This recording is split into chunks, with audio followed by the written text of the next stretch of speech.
ईश्वर से हर व्यक्ति कोई ना कोई रिश्ता रखता है, लेकिन जिस रिश्ते की आज मैं बात कर रहा हूं, ऐसा रिश्ता शायद ही किसी ने रखा हो। जो प्रसंग मैं आपको सुनाने जा रहा हूं, यह बड़ा अद्भुत है, और सुनिएगा कि ईश्वर ने यह रिश्ता निभाया कैसे। हरे कृष्ण दोस्तों, मैं हूं अनुज शर्मा। वृंदावन से थोड़ा सा दूर एक झील है, मानसरोवर झील, पूर्व दिशा में। उससे 2 कोस दूर एक गांव है, माट गांव। माट गांव में एक बच्ची रहती थी, लक्ष्मी। उसकी मां बहुत कम उम्र में बैकुंठवास हो गई थी, तो पिता ने दूसरी शादी कर दी। अब लक्ष्मी को मां का प्यार मिल नहीं रहा था। मां सौतेली थी और पिता दूसरी मां के साथ इतना मग्न था, उसे बेटी का ध्यान ही नहीं रहता था। तो एक किस्म से लक्ष्मी अनाथ हो गई। ठाकुर जी की अनन्य भक्त थी। लक्ष्मी जब छोटी थी तो उसने अपनी मां को भगवान की आराधना करते हुए देखा था। मां भी ठाकुर जी की अनन्य भक्त थी, इसलिए लक्ष्मी के अंदर वो संस्कार आए। ठाकुर जी को बेहद प्यार करती थी। देखती थी कि सब लोग वृंदावन जाते हैं। जब भी कोई तीज त्योहार आता है, सब वृंदावन जाते हैं।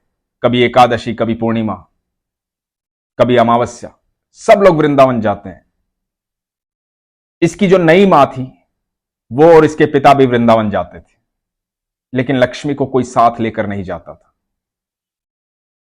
मन में बड़ा इसको लगता था कि मैं कब वृंदावन जाऊंगी, मुझे कब ठाकुर जी बुलाएंगे। कभी कभी वहां सत्संग होते थे, उस सत्संग में, कीर्तन में अपने मां बाप से पूछकर चली जाती थी, वो भेज देते थे। सत्संग सुनती, भगवान के किस्से सुनती, भगवान के प्रसंग सुनती, उनकी लीलाएं सुनती। मन बड़ा गदगद होता था। मन में एक ही आस थी, मैं कब बाके बिहारी से मिलूंगी, कब मैं ठाकुर से मिलूंगी। तो उन सहेलियों के पास बैठती जो वृंदावन जाकर के आते थे, उनसे किस्से सुनती थी कि कैसे हैं बाके बिहारी, कैसा है वृंदावन। हालांकि वृंदावन बहुत दूर नहीं था। ऐसा होता है, बहुत सारे लोग ऐसे हैं जो वहां पास रहते हुए भी ठाकुर के पास नहीं गए होंगे, क्योंकि यह भाग्य की बात है, सौभाग्य की बात है। और जिस समय की यह कथा है, जिस समय का यह प्रसंग है, उस समय लड़कियों पर, महिलाओं पर हमारे समाज के अंदर थोड़े प्रतिबंध भी ज्यादा होते थे। अकेली बच्ची को कहीं कोई भेजता नहीं था। लक्ष्मी अब बड़ी हो गई थी, विवाह योग्य हो गई थी, तो इसके पिता इसके लिए लड़का तलाश कर रहे थे।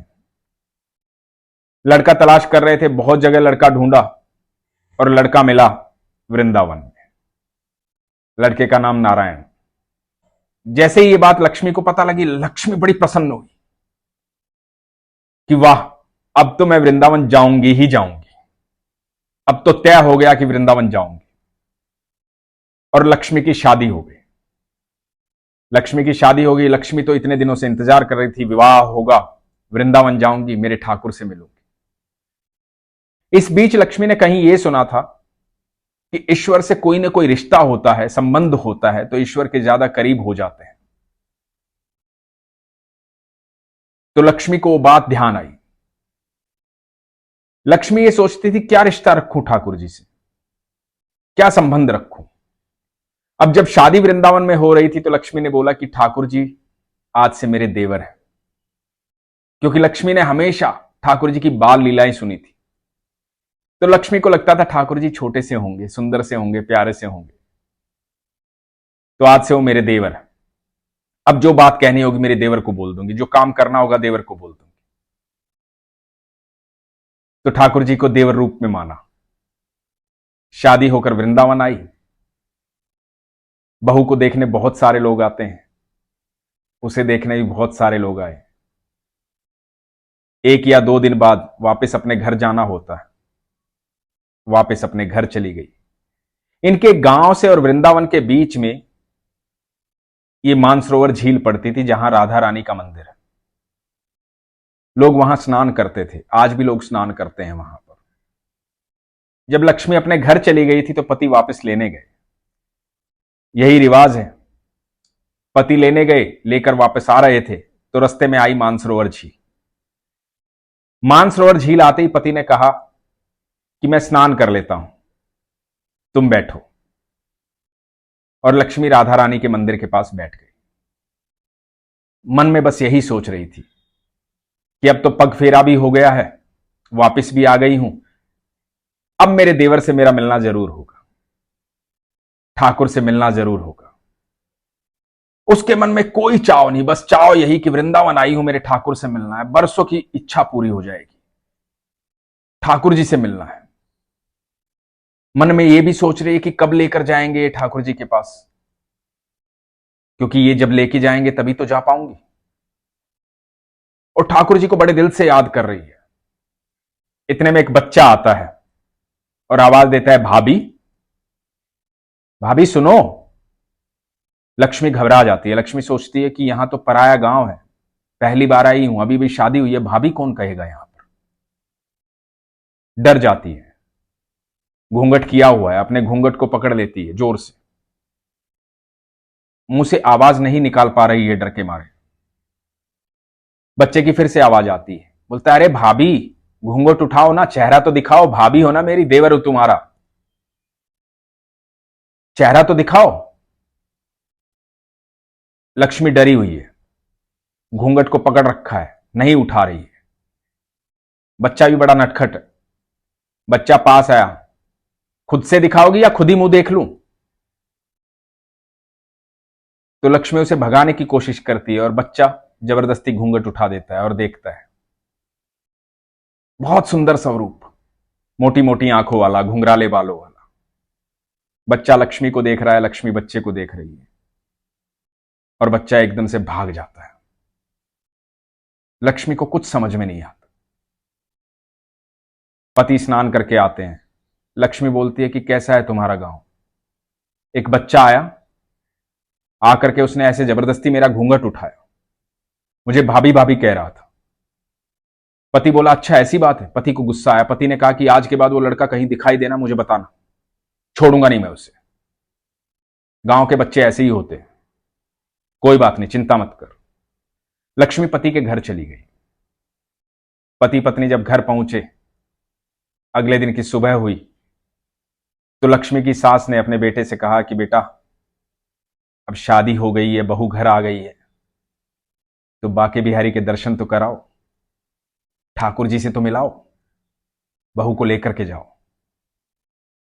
लक्ष्मी ने बड़ा सा घूंघट निकाला हुआ है, पति के साथ ठाकुर जी के मंदिर जाती है। मन ही मन बहुत खुश है, अपनी खुशी किसी को नहीं बता रही है, मन ही मन बहुत खुश है। बस मन में सोच रही है कि जल्दी से जाऊं, जल्दी से पहुंचूं ठाकुर जी के पास, ठाकुर जी को देखना है। आज तो इतने दिन हो गए ये सोचते सोचते, कैसे है मेरे ठाकुर जी, आज तो बिहारी जी को देखना है, आज मेरे देवर ने बुला ही लिया है मुझे, बस जल्दी से पहुंचूं।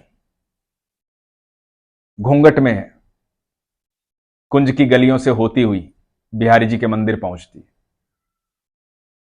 मन ही मन बहुत सारी कल्पनाएं हैं, आनंद में है, खुश है, एकदम प्रसन्न है, बरसों की इच्छा पूरी होने वाली है।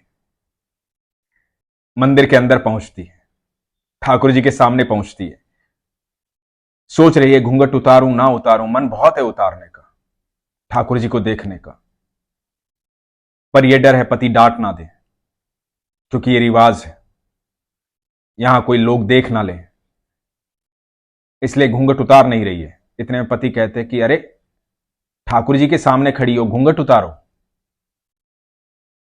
ठाकुर जी को देखो अपनी आंखों से, और ठाकुर जी भी तो तुम्हें देखेंगे। और लक्ष्मी घूंघट उठाती है, जैसे ही बाके बिहारी को देखती है स्तब्ध हो जाती है, देखती रह जाती है। उसे बाके बिहारी का विग्रह नहीं दिखाई दे रहा, उसे वो बच्चा दिखाई दे रहा है जिसने आके कहा था, अरे घूंघट तो उठाओ भाभी, मुझे देखना है तुम्हें।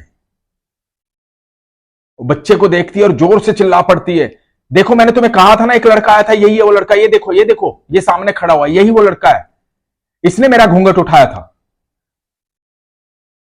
और मंदिर के आसपास के लोग भी देखने लग जाते हैं। वो बिहारी जी की तरफ उंगली करके कह रही है, यही है वो लड़का,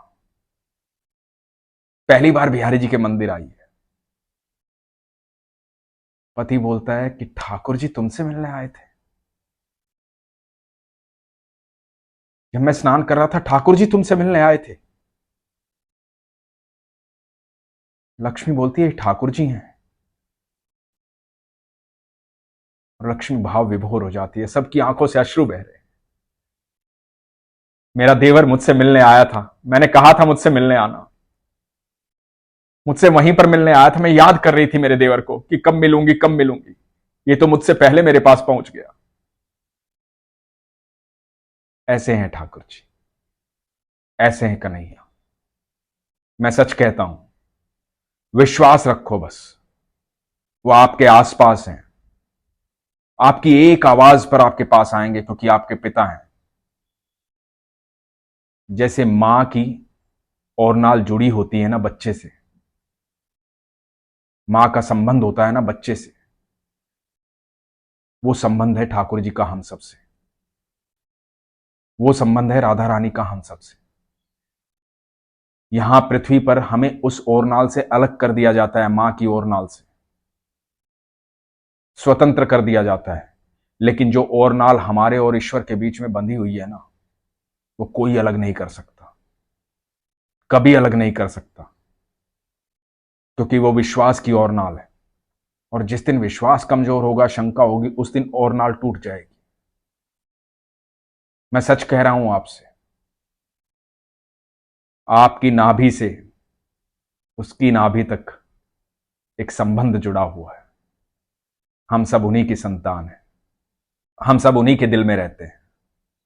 हमारा गहरा संबंध सिर्फ ईश्वर से, सिर्फ और सिर्फ ईश्वर से। इसलिए हमेशा कहता हूं, अपने विश्वास को मजबूत रखो, अपना ख्याल रखो। हरे कृष्ण।